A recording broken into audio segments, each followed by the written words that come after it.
بسم الله الرحمن الرحیم. یه کلیپی پخش شده از خانم گلچین. من ازم نه میشناسمش دقیق و نه هیچی.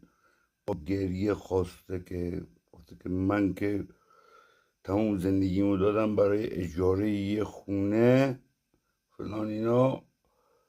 اشی آخر فیلم هم گفت که دلم میسوزه برای مردمی که میخوان بیان بگیرن یا قراردادشونو. یک کاری ندارم یا خانم چقدر حقوق گرفت نگرفت، تازه تو رفاه جز بازیگراه، کسایی که دستش به دهنش میرسه، برای خونه داره اشک میریزه.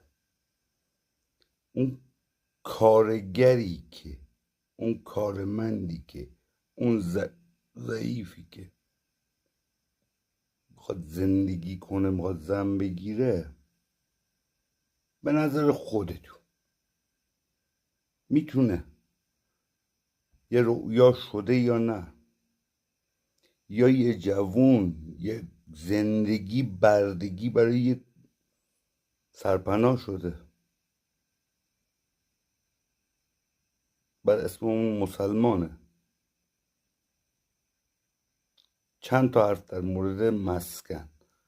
زمین و دولت مردا خدا بهتون فروخته که شما دارین میفروشین. هر کس زمین رو بفروشه در درگاه خدا آیتی فروخته. نه زمین رو ساختی، نه برش کار کردی، برای تمام مخلوقات، نه انسان، برای حیوان هم هست. صاحب اختیار شدی بدان محکوم میکنه خدا در این زمین. دو، مثلا این شهر تهران، باز بالا شهر و پایین شهرش من نفهمیدم. این بالا و پایین یه توضیح بدیم به من.